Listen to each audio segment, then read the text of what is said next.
Assalamualaikum warahmatullahi wabarakatuh. Bapak-bapak, ibu-ibu, saudara-saudara kaum muslimin rahimakumullah.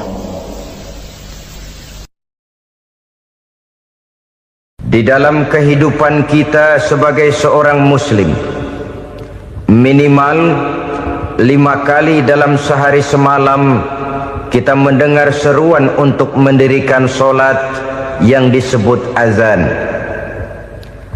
Ada kalimat menarik di dalam kalimat azan itu, yakni seruan hayya 'alal falah, marilah menuju kepada keberuntungan, marilah meraih kemenangan.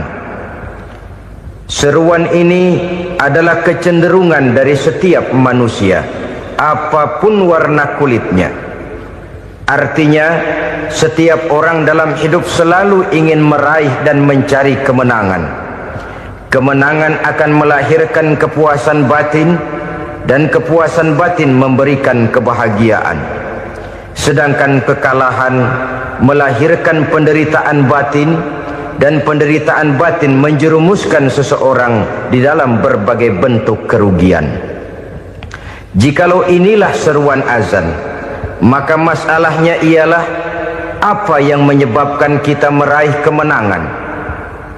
Al-Quranul Karim memberikan tuntunan dan ajaran kepada kita bahwa orang-orang yang memperoleh kemenangan itu tidak lain adalah orang-orang yang bertakwa. Hanyalah mereka yang bertakwa kepada Allah Subhanahu wa ta'ala pada akhirnya akan tampil sebagai pemenang. Lalu siapa orang yang bertakwa itu?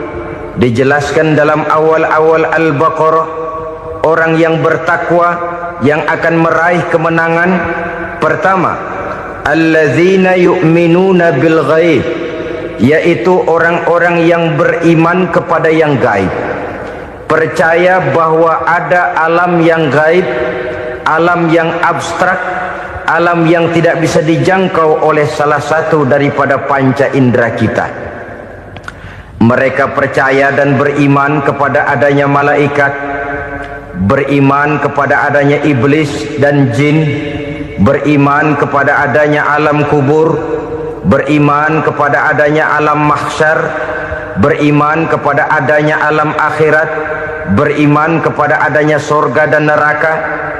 Beriman bukan cuma sekedar beriman dalam ucapan bibir saja, tetapi beriman yang nilai iman itu mampu mewarnai gerak dan gaya hidupnya. Iman yang meresap sampai ke tulang sumsum, kemudian memberikan dampak positif di dalam kehidupan manusia. Alam, kita tahu, adalah sesuatu yang selain Allah, dan Allah bukanlah alam. Apapun namanya selain daripada Allah, itu adalah alam. Alam pada hakikatnya terbagi menjadi dua.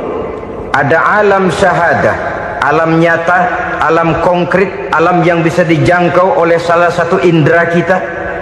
Kemudian ada alam ghaib, alam yang tidak bisa dijangkau oleh panca indera kita, alam metafisika, alam abstrak, alam yang wajib kita imani keberadaannya. Kita percaya bahwa malaikat itu ada, kita percaya kepada jin, bahwa jin itu ada, kita percaya kepada adanya iblis dan setan. Bukan percaya kepada iblis dan setannya, percaya bahwa iblis dan setan itu ada. Itu termasuk salah satu daripada sifat orang yang bertakwa kepada Allah. Saudara-saudara kaum muslimin rahimakumullah, kecenderungan pembangunan yang lebih bersifat materialistis biasanya menggeser aspek kehidupan rohani. Orang berpikir empiri, dan dalam pola pikir yang demikian, maka alam gaib tidak lagi mendapat perhatian. Aspek kehidupan yang bersifat rohaniah malah mulai ditinggalkan. Akibatnya terjadilah kepincangan di dalam kehidupan kita. Pernah ada satu pengalaman pribadi dalam perjalanan kembali ke tanah air. Dalam pesawat di sebelah kanan saya duduklah seorang Jerman namanya Heiner Simonsen. Iseng saya ajak kenalan, saya ajak ngobrol, saya tanya dia. Saya bilang, Mas Heiner ini, kalau pesawat yang kita tumpangi ini jatuh ke bawah, kira-kira apa yang bakal terjadi, Mas? Dia bilang, kita semua akan mati. Begitu? Iya. Oke. Apa itu mati? Tanya saya. Dia bilang, untuk tahu apa itu mati, kita harus tahu lebih dahulu apa itu hidup. Saya pikir nih bule bisa ngomong juga. Baiklah kata saya. Apa hidup menurut Anda itu?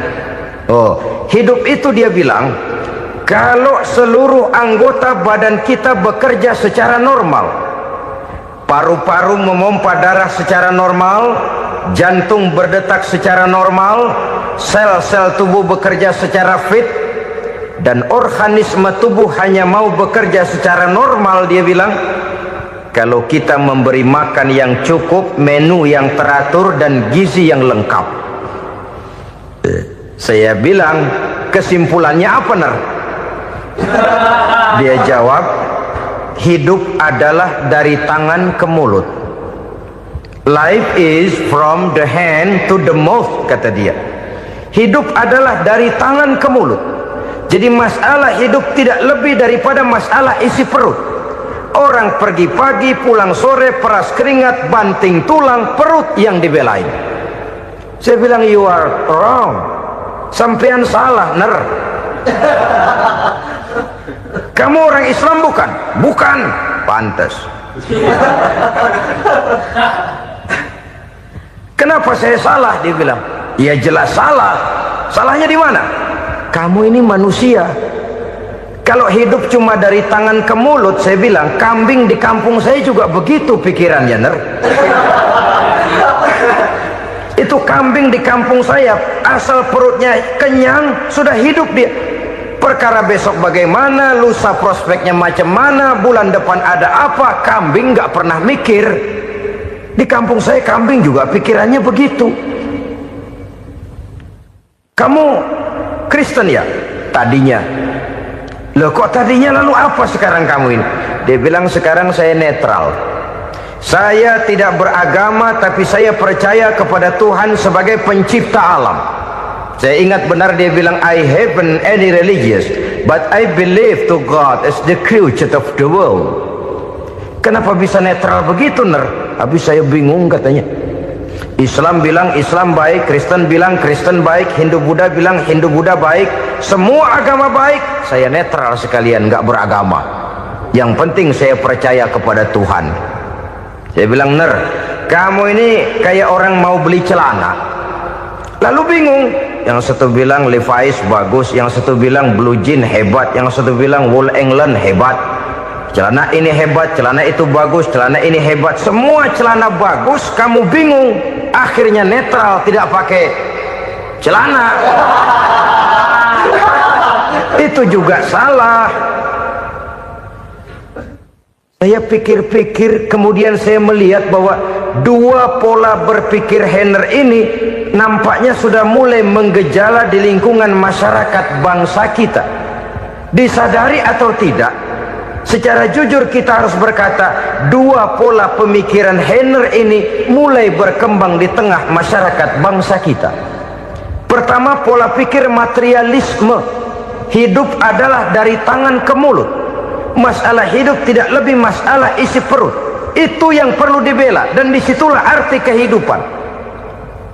Pergi pagi, pulang sore, peras keringat, banting tulang untuk mempertahankan perut. Kalau sudah kemari cara orang berpikir, maka buat apa percaya kepada yang gaib? Untuk apa sholat? Untuk apa puasa? Untuk apa zakat? Untuk apa menghadiri majelis taklim? Tanpa kepercayaan kepada yang gaib, hidup berjalan menurut alur empiris dan materialis. Kalau sudah ke sana cara orang berpikir, biasanya orang lalu cenderung menghalalkan segala cara. Hanyalah orang yang percaya bahwa akhirat ada, hanyalah orang yang percaya bahwa alam kubur itu ada, hanyalah orang yang percaya bahwa malaikat itu ada, hidupnya akan lebih terarah dan terkendali. Karena kepercayaan kepada yang gaib, yang merupakan fase daripada kehidupan setelah hidup yang sekarang ini, mewarnai gerak pribadi seseorang di dalam dia melakukan kegiatan hidupnya. Pola berpikir materialisme, disadari atau tidak, mulai menggejala di lingkungan masyarakat bangsa kita. Hidup tidak lebih dari urusan tangan ke mulut, mulut ke tangan, tangan ke mulut. Asal perut sudah kenyang, hiduplah sudah. Perkara bagaimana prospek hari yang akan datang, bagaimana akhirat, tidak jadi persoalan. Ini yang oleh Nabi diperingatkan, ad-dunya sijnul mu'min wa jannatul kafir. Dunia adalah penjara bagi orang beriman dan surga bagi orang kafir. Dulu di zaman Belanda hadis ini pernah disalah tafsirkan, disalah artikan, digunakan sebagai senjata untuk mengkebiri dan membuat impoten umat Islam. Sudahlah umat Islam gak usah macam-macam, kata Belanda. Dunia ini kan penjara buat orang Islam, surga buat orang kafir. Di penjara jangan bertingkah.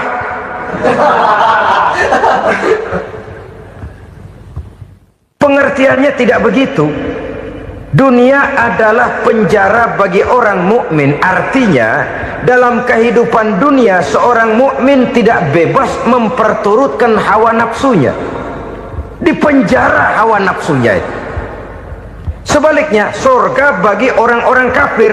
Buat orang kafir, surgalah dunia ini. Mereka bebas memperturutkan hawa nafsunya, dilarang tidak terlarang, dicegah pun tidak tercegah. Mereka hidup menurut alur bisikan nafsu mereka sendiri.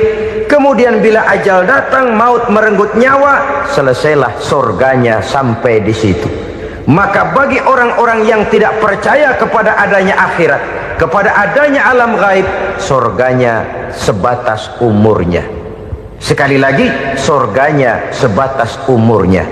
Bila umur selesai, ajal pun datang merenggut nyawa, selesailah sudah surganya sampai di situ. Alangkah pendeknya perjalanan orang-orang yang tidak percaya kepada alam gaib ini. Bagi kita mukmin, jikalau kita mampu memenjarakan hawa nafsu, kita bisa bahagia di dunia ini. Dan Islam memang tidak menyuruh kita sengsara di dunia. Raih dunia, kejar dunia, gapai dunia sebagai alat untuk mencapai kebahagiaan di akhirat nanti. Hidup adalah satu perjalanan panjang yang terbentang sejak kita terlahir dari alam rahim sampai kepada alam akhirat nanti. Andai kata kita gagal meraih kebahagiaan di dunia, toh kita masih punya akhirat. Tapi jangan jadi dalil yang melemahkan semangat. Biarin dah kita di dunia kebelangsak, yang penting akhirat. Akhirnya dunia benar-benar kebelangsak. Bagaimana dunia ini bisa kita raih, dan bagaimana meraih dunia untuk menunjang kepentingan akhirat nanti. Yang kedua, dari pikiran Heiner yang saya lihat menggejala di lingkungan masyarakat bangsa kita, timbulnya manusia-manusia netral. Seolah-olah Tuhan yes, agama no. Sama Tuhan percaya, agama ogah. Tuhan ngangguk, giliran agama godeng. Padahal hampir dalam setiap ayat dalam Quran, kata-kata amanu biasanya bergandeng dengan wa amilus sholihat. Iman dan amal soleh. Ini sebagai isyarat Tuhan dan agama jangan pernah dipisah-pisah. Apabila kita bertuhan, maka kita harus beragama. Apabila kita beragama, maka agama itu harus bersumberkan dari Tuhan yang kita imani itu. Tidak mungkin kita pisah, Tuhan yes, agama no. Sama Tuhan percaya tapi agama bikin sendiri. Sembayangnya cukup bengong 2 jam madep mulon.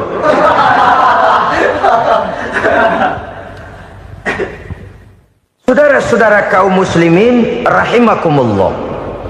Jadi dengan demikian, agama yang kita akui merupakan unsur mutlak di dalam pembangunan sekarang ini, merupakan bagian dari kehidupan yang menuntun kita bahwa di balik alam nyata ini, di balik alam syahadah ini ada alam gaib. Dan mudabbir, murabbi, yang mengatur, yang menguasai, yang memelihara, baik dia alam nyata, baik dia alam gaib, tidak lain adalah Allah Subhanahu wa ta'ala.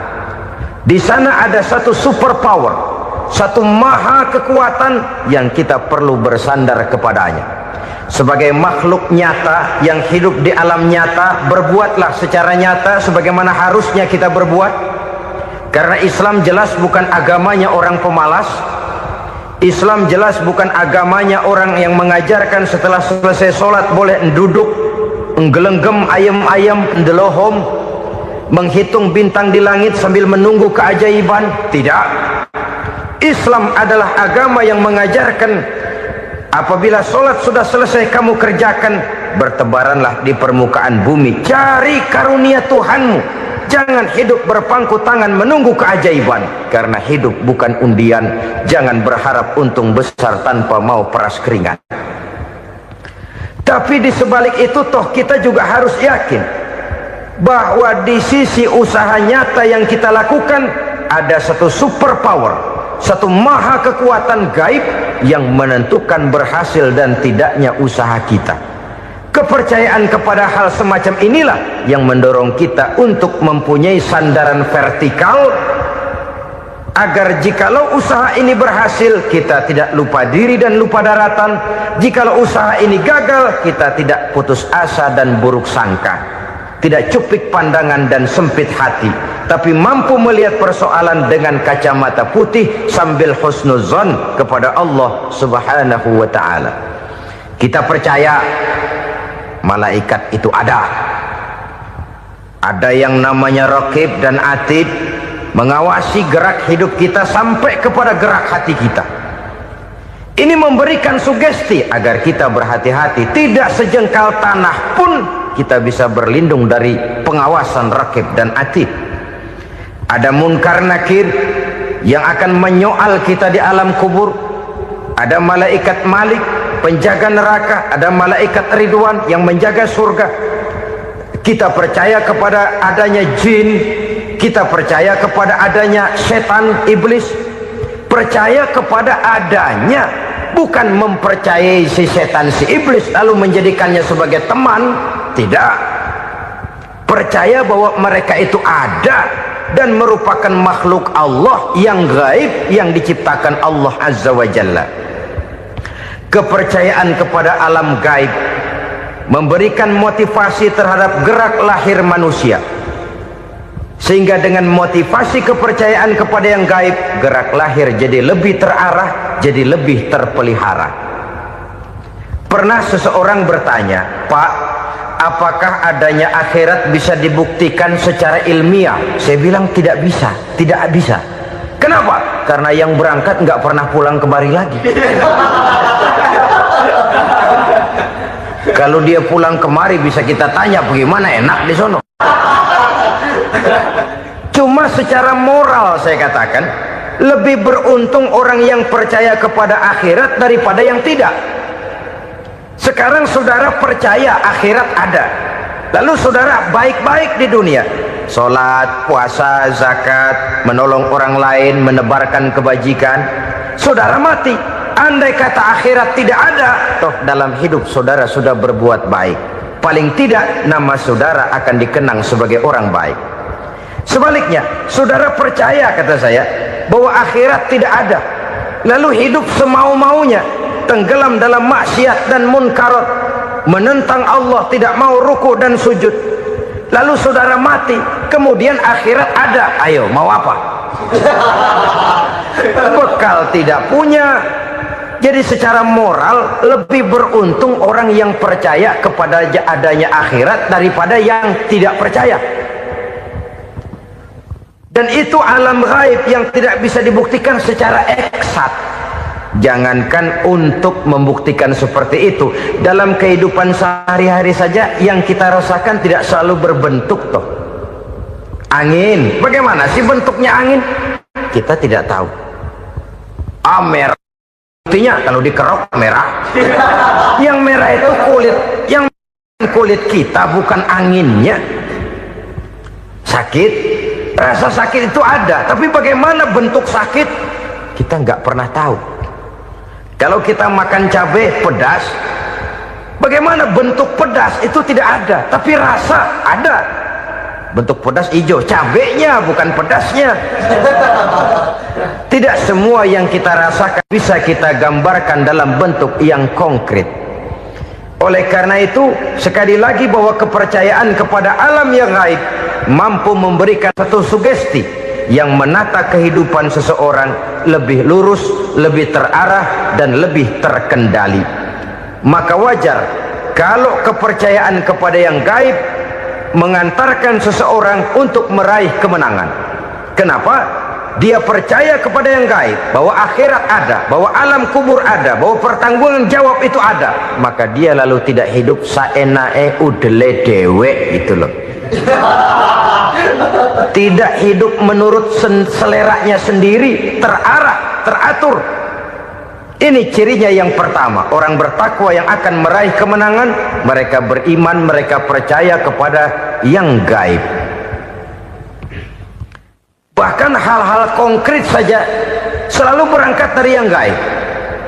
Saudara-saudara, para remaja, para pemuda sekarang ini tidak pernah tahu toh siapa yang akan jadi teman hidup saudara.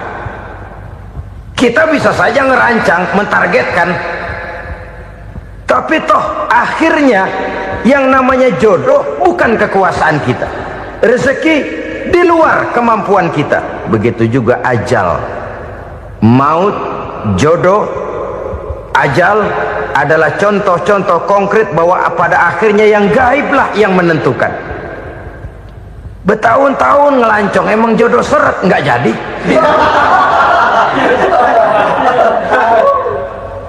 Begitu kenal baru setengah malam nginep ditangkap hansip kan. Hal-hal semacam itu kadang-kadang kita berpikir suuzon, gilet, perempuannya cakep banget, lakinya rebek amat. Memang begitulah jodohnya. Memang begitulah jodohnya. Saudara hadirin ma'asyiral muslimin yang saya hormati, jadi hal-hal yang konkret saja kita yakini sepenuhnya ditentukan oleh satu superpower yang gaib itu tadi. Dari sanalah segala ketentuan itu berangkat dan kesanalah segalanya akan kembali. Maka kepercayaan kepada yang gaib meluruskan gerak hidup seseorang dan itu akan mengantarkan dia kepada meraih kemenangan. Satu. Yang kedua, wa yuqimuna shalah. Orang bertakwa yang akan meraih kemenangan itu adalah orang-orang yang mendirikan sholat. Kenapa sholat mengantarkan orang untuk meraih kemenangan? Yang jelas, inna sholata tanha anil fahsya'i wal munkar. Sholat mampu mencegah manusia dari perbuatan keji dan munkar. Banyak filsafat hidup yang terkandung di dalam sholat ini. Sejak kita wudhu sampai kita menghadap ke arah kiblat, sampai kita melakukan gerak-gerak sholat, bacaan-bacaan yang ada di dalam sholat, lalu sampai kepada mengucapkan salam. Banyak filsafat hidup yang terkandung di dalam sholat. Umpamanya saja, setelah takbiratul ihram mulai kita dengan sholat dalam posisi berdiri, diajarkan dalam kitab-kitab fikih agar kita melihat ke arah tempat sujud. Ini kan filsafat kehidupan. Kalau kamu sholat dalam posisi berdiri, lihat tempat sujud. Jangan sholat mata jelalatan, sebab nanti bisa mengurangi kekhusyuan. Jadi wajar kalau yang dikatakan bahwa yang paling afdol adalah shaf yang di depan. Kenapa? Secara harfiah pengertiannya akan lebih mengundang kekhusyuan. Kenapa? Kalau kita di shaf paling depan di masjid umpamanya paling banter kita lihat tembok. Tapi kalau kita shaf di tengah atau di belakang, orang-orang di depan kita pun akan kelihatan. Yang bajunya loreng, yang bajunya genggang, yang bajunya macam-macam. Kita lihat, kadang-kadang kita pikirin, ada yang bajunya bolong. Kita sholat tapi dalam hati, nih orang bajunya robek yang nggak tahu apa. Ada saja hal-hal yang mengusik kekhusyuan kita. Oleh sebab itu diajarkan dalam posisi berdiri, lihat, arahkan pandangan matamu kepada tempat sujud. Ini kan filsafat kehidupan. Maksudnya apa? Kalau lagi diri lihat dong tempat sujud, kalau udah di atas ingat dong sama yang bawah, kalau sudah tinggi ingat dong dari mana kamu berangkat, kalau sudah berkuasa bantu dong yang lemah, kalau sudah kaya santuni dong yang miskin, kalau sudah alim bimbing dong yang awam. Ini filsafat kehidupan. Dalam posisi berdiri kau lihat tempat sujud. Ini akan melahirkan kepekaan sosial di mana seseorang mau tahu kepada orang lainnya. Bagaimanapun kaya kita, tinggi pangkat dan jabatan kita, jikalau hidup hanya untuk kepentingan perut sendiri saja, rasanya belum membawa manfaat di dalam kehidupan kita. Tapi efek yang tertinggi sesungguhnya, solat mencegah manusia dari perbuatan keji dan munkar. Perbuatan keji dan munkar walaupun kelihatannya mendatangkan uang, membawa keuntungan, tapi itu keuntungan semu, keuntungan sementara. Dengan menipu orang lain kita bisa dapat untung, tapi tidak membawa berkah, dan itu adalah kerugian besar dalam kehidupan kita. Maka untuk meraih kemenangan harus dimulai dengan membentuk kepribadian yang tegar, memiliki sandaran vertikal yang langsung kepada Allah Subhanahu wa ta'ala, dan itu hanya bisa kita tempuh melalui jalur ibadah formal yang sudah ditentukan Allah, yakni solat yang 5 waktu. Untuk memperkuat itu ada solat-solat sunnah, rawatib, nawafil sebagai terminal kontrol cadangan untuk memelihara stabilitas temperatur batin di dalam kita berhubungan dengan zat yang maha gaib, yaitu Allah Subhanahu wa ta'ala. Orang sering bertanya, Pak, itu tetangga saya nggak sholat, duitnya nggak habis-habis, Pak. Nggak sholat tapi mobilnya tambah terus, nggak sholat tapi usahanya makin maju. Tapi di sisi lain ada orang yang rajin sholat, rezekinya butak bener, anaknya mana kurus mana korengan. Saudara hadirin ma'asyiral muslimin rahimakumullah, harus saya katakan bahwa solat memang bukan untuk cari duit. Solat adalah sandaran vertikal kita kepada Allah. Sedangkan soal rezeki itu berkaitan dengan sifat Allah maha pengasih dan maha penyayang. Allah maha pengasih, siapapun dikasih kalau mau usaha. Allah maha penyayang, tidak semua orang disayang oleh Allah Azza wa Jalla. Dan belum tentu banyak harta itu merupakan nikmat. Mungkin juga istidraj. Artinya istidraj itu dikasih tapi diambulin, kalau bahasa Betawinya itu. Dikasih tapi diambulin, itu bukan merupakan nikmat sesungguhnya, lebih merupakan azab dari Allah Subhanahu wa ta'ala.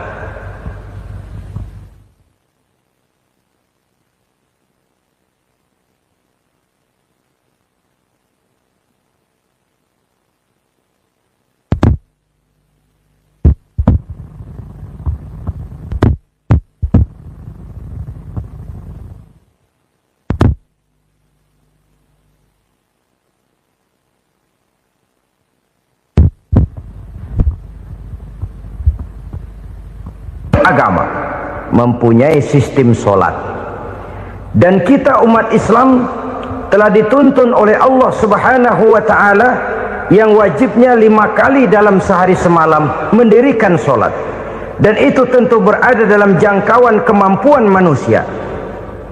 Pada awalnya barangkali kita memang merasa solat itu satu kewajiban, tapi semakin kita hayati makna, manfaat dan filsafat yang terkandung di dalam ajaran solat, semakin sampai kita kepada keyakinan bahwa solat adalah keperluan kita. Sehingga pada waktu tertentu dinilai puncaknya, kita tidak lagi akan berkata saya wajib solat, tapi kita akan berkata saya perlu solat. Kalau kita sudah merasakan itu adalah keperluan kita, nah di sanalah kita baru akan merasakan ruginya kalau hal itu tidak kita laksanakan. Sepanjang kita masih berkata saya wajib sholat, kita akan lebih merasakan dia sebagai beban ketimbang sebagai keperluan.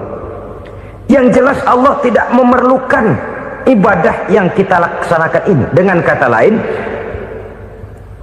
andai kata satu dunia penuh ini orang tidak ada yang sholat satu pun, Allah tidak akan turun dari jabatan Tuhan.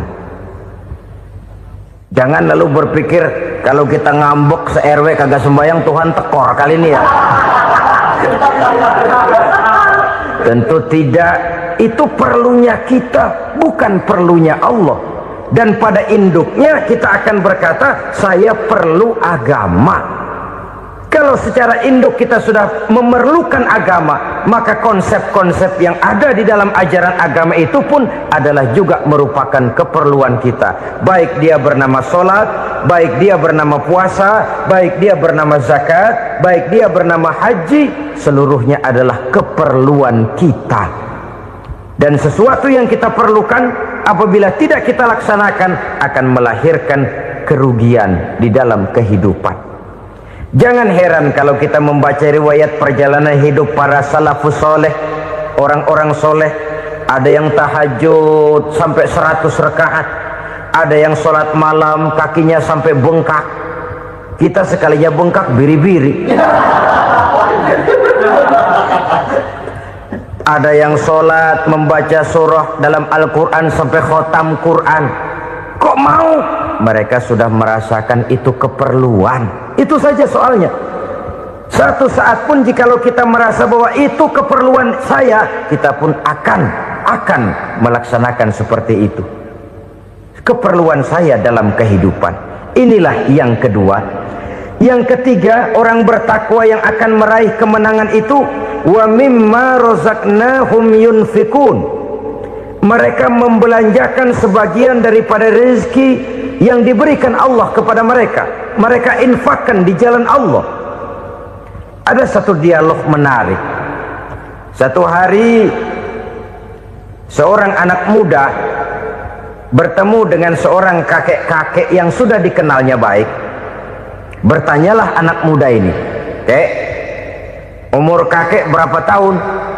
15 tahun, kata si kakek. Anak kakek berapa orang? 1. Harta kakek berapa banyak? 15 juta. Si anak muda ini bengong, lalu protes, "Kok kakek bohongin saya?" "Kenapa?" "Saya tahu umur kakek 70 tahun. Kenapa ngaku 15? Saya tahu anak kakek 5. Kenapa bilang 1? Saya tahu kakek miliuner, miliaran uang kakek. Kenapa ngaku cuma 15 juta? Begini, kata si kakek tadi. Benar, umur saya 70 tahun. Tapi dari umur yang 70 tahun itu baru 15 tahun terakhir ini saya merasakan ibadah kepada Allah. Meninggalkan maksiat, jauh dari segala macam munkarat. Maka yang 15 tahun inilah yang benar-benar saya rasakan sebagai umur saya. Benar anak saya 5, tapi yang 4 susah diatur. Cuman 1 rasanya nih yang bakal jadi si buah hati belahan jantung pelanjut cerita penerus sejarah. Cuma 1 ini yang saya harapkan, yang akan jadi anak soleh, yang akan membuat saya menerima pensiunan pahala. Kalau yang 4 apek dah, nggak ada harapan. Yang 1 nyekek botol melulu. Oh begitu, iya. Lalu kenapa kakek bilang harta kakek cuma 15 juta padahal saya tahu kakek uangnya miliaran, depositonya banyak? Ya karena 15 juta itulah yang saya ingat yang pernah saya belanjakan di jalan Allah. Saya merasa itulah harta saya yang sebenarnya. Yang miliaran yang saya simpan di bank kelak kalau satu saat saya mati akan jadi rebutan di antara anak-anak saya. Iya kalau anak saya soleh kayak yang 1 ini. Kalau yang 4 tadi udah tulen dia bakal berantem dah berebut tuh. Jadi 15 juta yang saya belanjakan di jalan Allah inilah yang saya merasakan benar-benar harta saya yang sesungguhnya.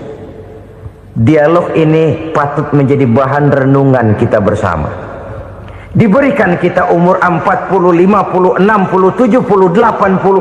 Berapa tahun dari umur yang diberikan itu yang jalan mulus, yang kita gunakan untuk melaksanakan ibadah?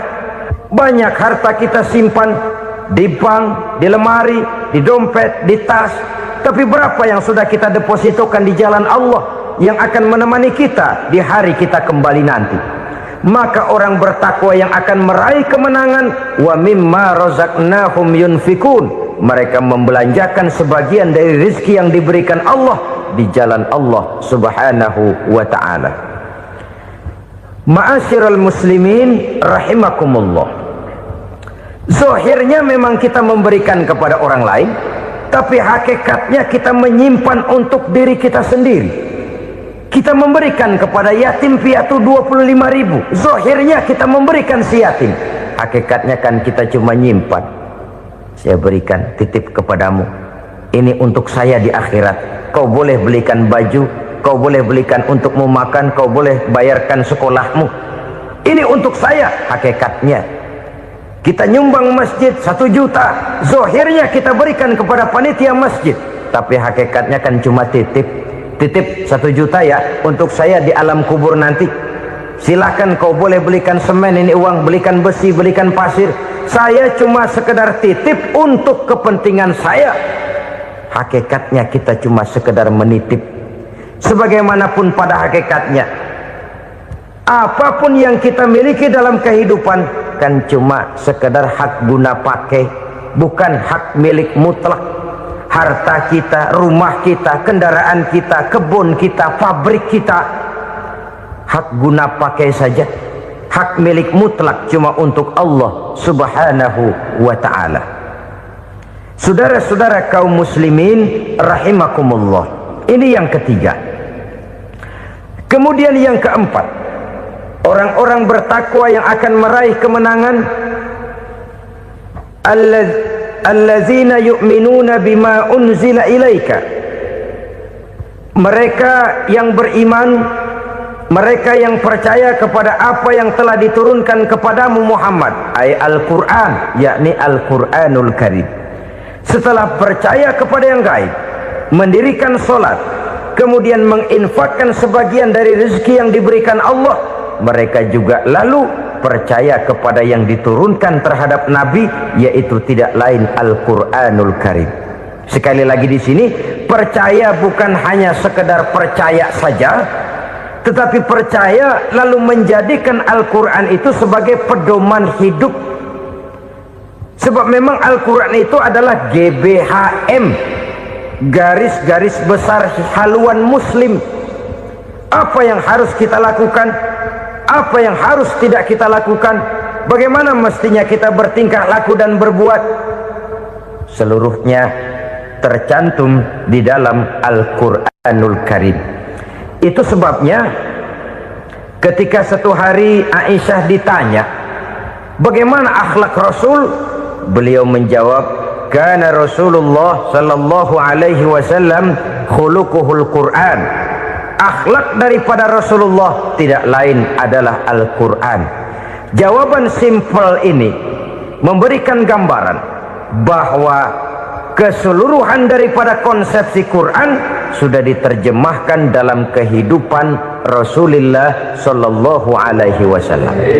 Karena kita tahu akhlak adalah keseluruhan dari gerak hidup manusia, sejak ia berpribadi, berumah tangga, bertetangga, bermasyarakat, sampai kepada berbangsa dan bernegara. Al-Quran tetap memberikan sentuhan nilainya. Oleh karenanya, orang-orang yang bertakwa adalah orang-orang yang menjadikan Al-Quran sebagai pedoman dalam kehidupannya.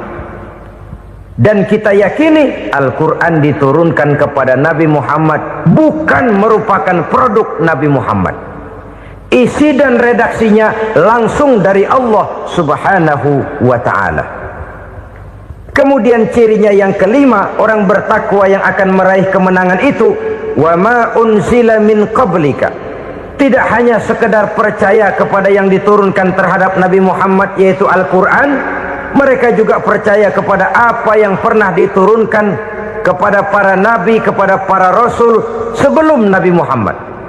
Percaya kepada adanya suhuf, percaya kepada adanya Taurat, percaya kepada adanya Injil, percaya bahwa Allah dahulunya sudah menurunkan Taurat kepada Musa, percaya bahwa Allah sudah menurunkan Injil kepada Isa, percaya Injil ada, Taurat ada, diturunkan Allah untuk Isa dan Musa, tetapi tidak wajib mengamalkannya karena kita sudah diberikan Al-Quranul Karim.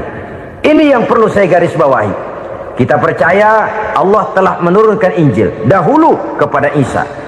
Kita percaya bahwa Allah telah menurunkan Taurat dahulunya kepada Nabi Musa. Kadang-kadang ini dijadikan dalih, dikacaukan pengertiannya. Quran saja mengajarkan bahwa orang yang bertakwa harus percaya kepada Injil, maka pakailah Injil. Apalagi kalau ayat sebelumnya ditilap, dihapus, dihilangkan, Injilnya yang ditekankan, maka akan terjadilah penekanan yang salah arah. Karena salah arah akhirnya bisa merusak dan menghancurkan akidah. Ketika Rasul suatu saat pernah ditanya orang, "Ya Rasul, bagaimana sikap kita sebagai muslim terhadap Injil yang ada sekarang?" Beliau menjawab, "La tukadzibuhu jami'an wa la tusaddiquhu jami'an." Jangan didustakan seluruhnya, jangan juga dibenarkan semuanya.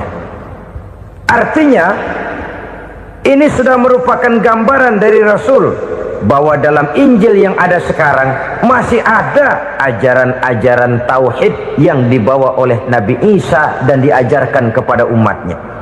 Tapi juga dalam Injil yang sekarang ini sudah terkena intervensi dan investasi manusiawi. Karena itu Rasul menyimpulkan, la tukadzibuhu jami'an wa la tusaddiquhu jami'an. Jangan didustakan semua, jangan dibenarkan seluruhnya. Kita memang percaya Allah telah menurunkan Injil kepada Nabi Isa dulu, tapi kita tidak wajib mengamalkan Injil. Kita percaya Allah telah menurunkan Taurat kepada Nabi Musa, tapi kita tidak wajib mengamalkan kitab ajaran Taurat. Yang wajib kita percayai dan kita amalkan hanyalah Al-Quranul Karim. Kenapa? Oleh karena baik yang ada di dalam Taurat, baik yang ada di dalam Injil, tentu tercakup di dalam Al-Quran sebagai kitab terakhir yang diturunkan oleh Allah Subhanahu wa Ta'ala. Dan itu wajar. Kalau seorang pejabat mau mengeluarkan satu keputusan baru, tentu dia harus meninjau keputusan-keputusan lama. Andai kata dianggap tidak berlaku, dianggap tidak relevan lagi, maka keputusan-keputusan lama itu tentu sudah dianggap tidak berlaku. Sebagian daripada aturan-aturan dalam keputusan lama yang masih dianggap relevan tercantum dalam keputusan baru yang wajib diamalkan. Begitulah hubungannya antara Al-Quran, Taurat, Zabur, dan Injil. 4 kitab samawi yang diturunkan Allah masing-masing kepada Zabur untuk Nabi Daud, Taurat untuk Nabi Musa, dan Injil untuk Nabi Isa alaihi wassalatu wassalam. Ketiga-tiga kitab itu kita percayai adanya. Kita yakini Allah telah menurunkan Zabur, Taurat, dan Injil, tapi kita tidak wajib mengamalkannya.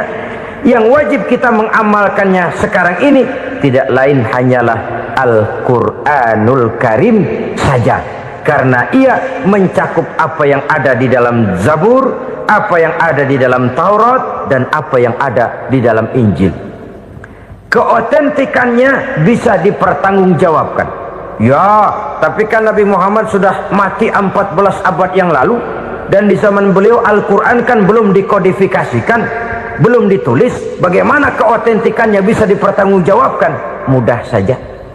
Allah berjanji, inna nahnu nazzalna dzikra wa inna lahu lahafizun. Kami yang menurunkan Al-Quran dan kami yang akan menjaga dan memeliharanya. Allah turunkan Quran, Allah menjaganya. Bagaimana cara Allah menjaga Al-Quran itu? Banyaknya orang-orang yang hafaz Al-Quran. Hafaz Al-Quran 30 juz, 114 surah, 6.666 ayat.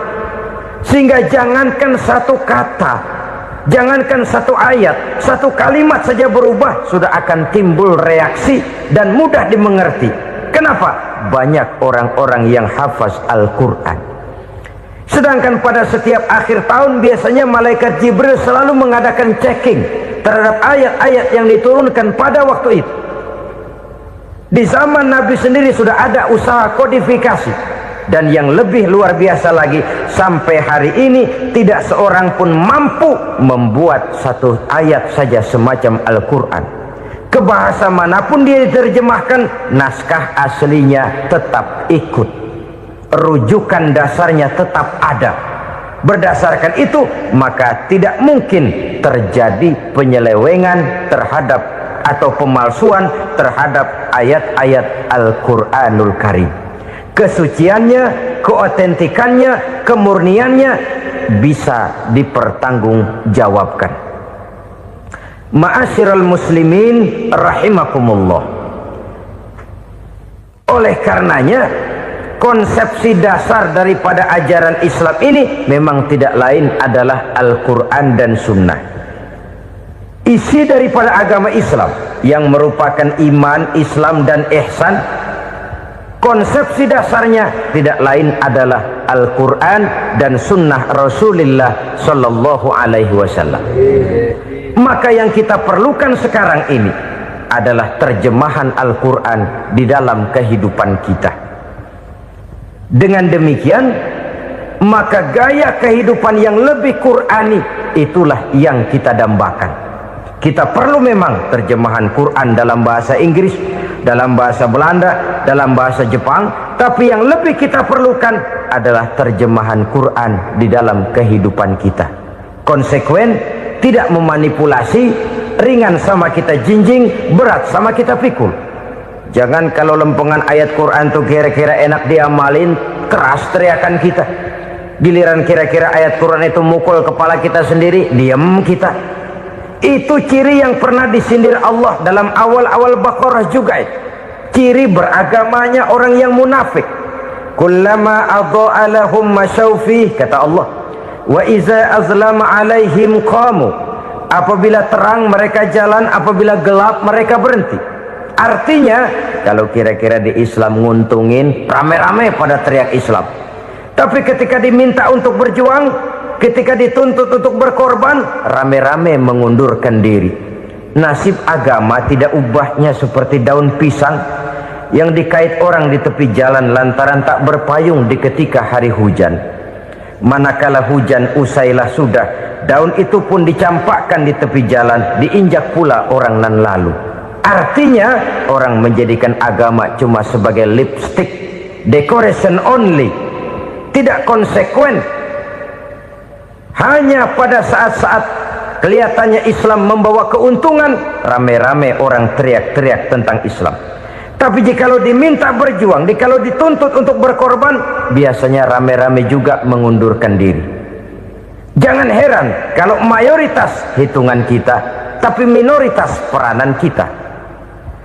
Kuantitas kita dalam jumlah, tapi dalam kualitas kita lebih sering jadi penonton daripada jadi pemain. Padahal itu sangat tidak boleh terjadi. Umat Islam di Indonesia harus bangkit. Umat Islam di Indonesia harus sadar akan keberadaannya. Tidak boleh hanya jadi penonton berpangku tangan, karena memang agama kita juga mengajarkan untuk konsekuen di dalam menjabarkan ajaran-ajaran daripada agama kita. Kita sering menjadi jatuh menjadi umat yang lemah oleh karena kita ini tidak pandai menggalang kebersamaan yang diakibatkan tidak konsekuennya kita. Diistilahkan bahwa umat Islam di dalam menggalang kebersamaannya itu harus seperti orang main sepak bola. Saudara-saudara kan tahu orang main sepak bola itu. Orang main sepak bola, kalau pertandingan belum dimulai sih silakan saja kumpul di luar lapangan, atur strategi yang baik. Tapi kalau pertandingan sudah dimulai, turun ke lapangan hijau, jangan kumpul terus. Ada sepak bola gotong royong, mundur-mundur rame-rame, depan ke depan kumpul melulu mainnya. Kalah. Orang main sepak bola itu ya harus ada penyerang tengah, harus ada penjaga gawang, harus ada strikernya, harus ada kiri luarnya, kanan dalamnya yang jadi backnya. Posisi boleh bermacam-macam, tapi yang penting saling ngoper untuk menggolkan gawang lawan. Begitulah umat Islam ini. Boleh ada yang jadi pejabat, boleh ada yang jadi pengusaha, boleh ada yang jadi petani, silakan ada yang jadi seniman, ada yang jadi penyair, ada yang jadi artis sekalipun. Tapi kalau sudah berhasil menguasai bola, jangan lupa operannya. Operan itu yang langka. Kita ini muslim kadang-kadang kalau sudah memegang menguasai bola, kalau belum mau mampus, belum mau ngoper. Nanti kalau sudah nggak punya bola, baru mau ngoper. Kalau sudah dengar-dengar mau dekat pensiun, baru mau jihad, baru mau berjuang, baru mau ngurus pesantren. Tanda tangan sudah tidak laku, memo sudah tidak dihargai, baru mau berjuang. Kemarin kemana mas? Kita tidak pandai memanfaatkan posisi. Dengan kata lain, kalau kembali kepada persoalan kita, konsekuensi kita terhadap agama yang kita anut ini belum ideal. Kita masih lebih sering berislam ini pada saat-saat yang menurut perhitungan kita membawa keuntungan. Tapi kalau diminta berjuang, dituntut berkorban, yang itu pun hakikatnya adalah untuk kepentingan kita juga. Allah tidak pernah menuntut kita untuk jihad bagi kepentingan Allah, itu tidak. Berjuang menegakkan agama Allah, apakah untuk kepentingan Allah? Tidak. Untuk kepentingan kita. Sebab nilai-nilai jihad itu pada akhirnya akan membawa kita kepada suatu kebahagiaan. Setidaknya kalau tidak di dunia, tentu di akhirat sebagai syahid. Oleh karena itu, pada bagian akhir ini saya ingin mengajak, marilah kita konsekuen. Sekali kita berkitabkan Al-Quranul Karim, mari dia kita jadikan pedoman. Jangan cuma kita jadikan sebagai penghias dinding, pelengkap rumah, bahwa di rumah kita ada Al-Quran, tapi yang baca kecoa. Habis pada bolong tuh Quran. Yang penting kan punya Quran, ditaruh di pintu rumah. Biar apa? Biar kuntilanak kagak masuk katanya. Ya apa itu nasib Quran? Cuma kerjanya jaga pintu, ngusir kuntilanak, ngusir memedi. Bagaimana kita hidup menurut tuntunan Al-Quran? Kadang-kadang tidak pernah menjadi masalah bagi kita. Maka bagaimanakah Al-Quran akan mungkin membawa keberkahan dalam hidup kalau ajarannya kita injak-injak dalam keseharian kita? Mewujudkan gaya hidup yang lebih Qurani, itulah yang akan kita rintis di dalam kehidupan kita, bertahap, step by step, menurut kemampuan yang ada pada kita. Jika jalan ini tidak bisa kita selesaikan, percayalah akan ada generasi penerus yang akan melanjutkan usaha dan cita-cita mulia itu. Jadi percaya kepada Taurat, percaya kepada Injil, sekadar percaya Allah dahulunya sudah menurunkan itu, tapi kita tidak wajib mengamalkannya. Kenapa? Generasi Injil masa berlakunya sudah kedaluarsa. Taurat masa berlakunya sudah kedaluarsa. Injil pernah berlaku untuk orang Nasrani di zaman Nabi Isa. Taurat pernah berlaku untuk orang Yahudi di zaman Nabi Musa. Setelah generasinya berlalu, datang Rasul penutup yang membawa Al-Quranul Karim. Maka Al-Quran itulah yang berlaku menjadi pedoman sampai hari akhir nanti. Jangan jauh dari Al-Quran, karena apabila ini kita lakukan, maka kita akan kembali kepada satu gaya hidup yang jauh dari tuntunan agama, dan itu artinya kita akan semakin jauh untuk meraih kemenangan.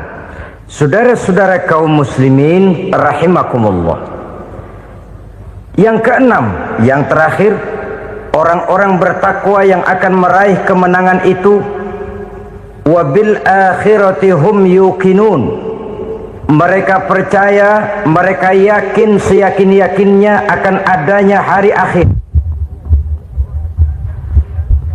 di mana seseorang akan mempertanggungjawabkan seluruh perbuatannya di dalam hidup ini, dan tidak ada satu perbuatan yang bagaimana kecilnya sekalipun yang tersembunyi dalam pandangan manusia yang tidak akan dibukakan persoalannya di mahkamah Qadi Rabbul Jalil di akhirat nanti.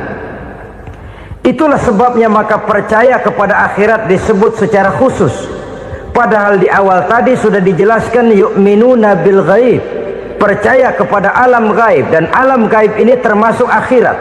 Kenapa pada bagian akhir disebut lagi akhirat?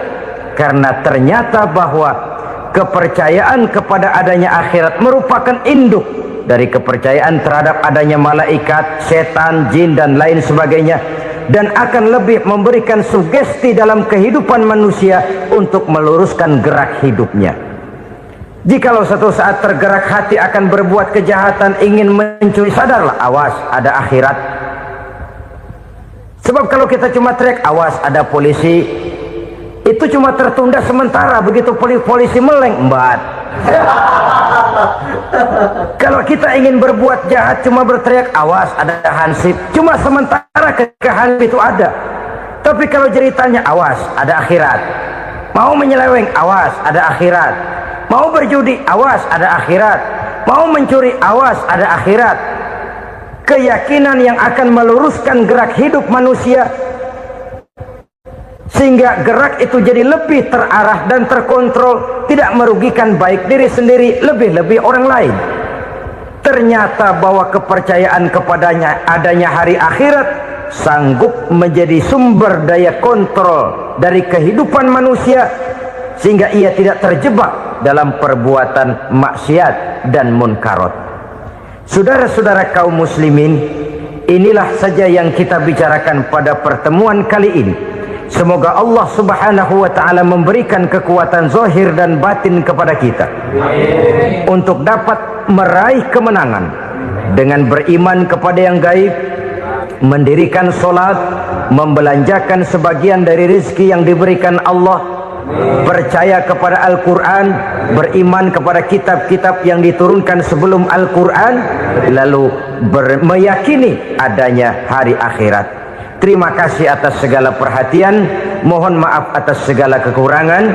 Usikum wa nafsi bitaqwallah. Wassalamualaikum warahmatullahi wabarakatuh.